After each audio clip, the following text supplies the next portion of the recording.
Remue ménage. Remue ménage.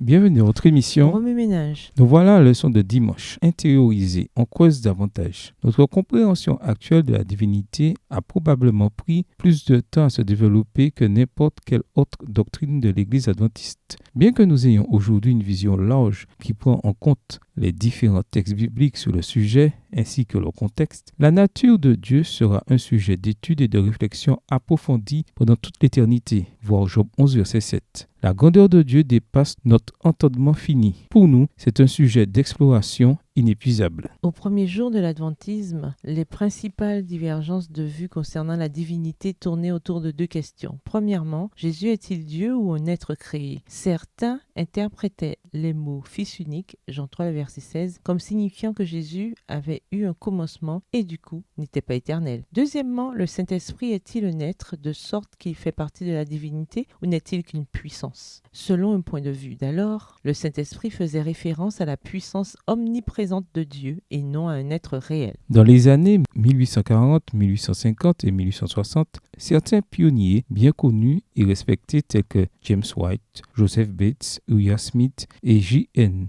Lounsborough avaient des croyances sur ce sujet qui étaient en désaccord avec celles que nous avons finalement adoptées en tant qu'Église. Comme nous l'avons déjà fait remarquer, notre Église dans son ensemble a développé cette croyance très lentement, ce qui se reflète dans la façon dont certaines des croyances de nos pionniers se sont aussi développées et ont changé avec le temps. Certains, comme James White et Joseph Bates, étaient attachés aux croyances des églises qu'ils avaient quittées. Par conséquent, ils durent désapprendre ce qu'ils pensaient être la vérité et apprendre à la place ce qui avait été révélé. Il est malheureusement assez facile de prendre quelques textes hors de leur contexte et de tirer une conclusion qui semble juste mais qui ne tient pas la route si l'on considère tous les textes sur le sujet. C'est le cas de certaines doctrines des églises que les pionniers avaient quittées, d'où la nécessité d'une période pour désapprendre et réapprendre. La première fois que la Bible mentionne la pluralité de Dieu, c'est dans Genèse 1, le verset 26, la version Semeur. Dieu dit enfin, faisons les hommes pour qu'ils soient notre image, ceux qui nous ressemblent.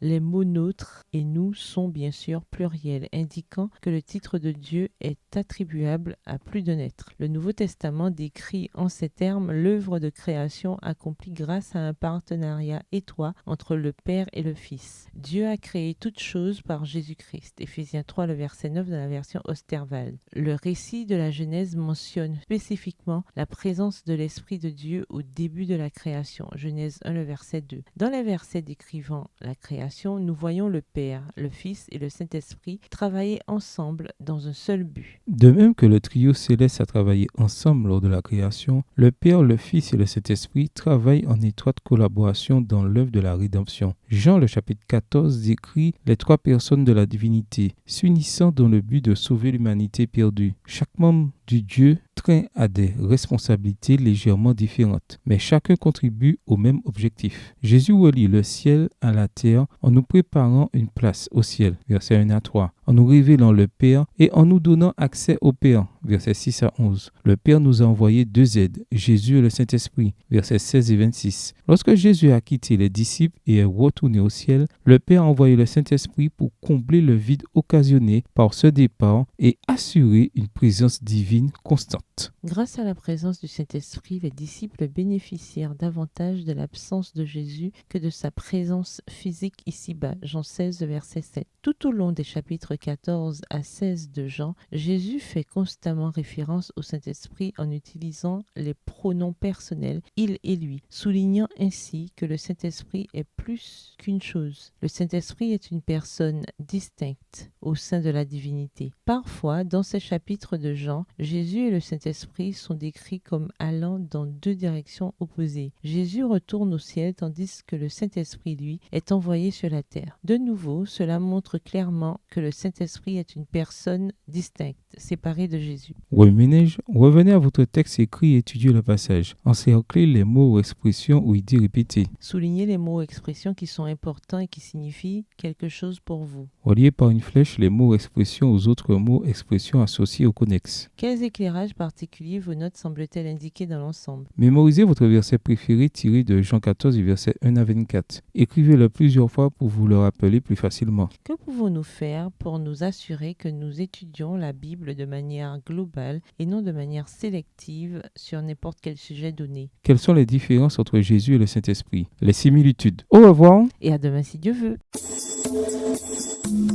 Remue ménage. Remue ménage.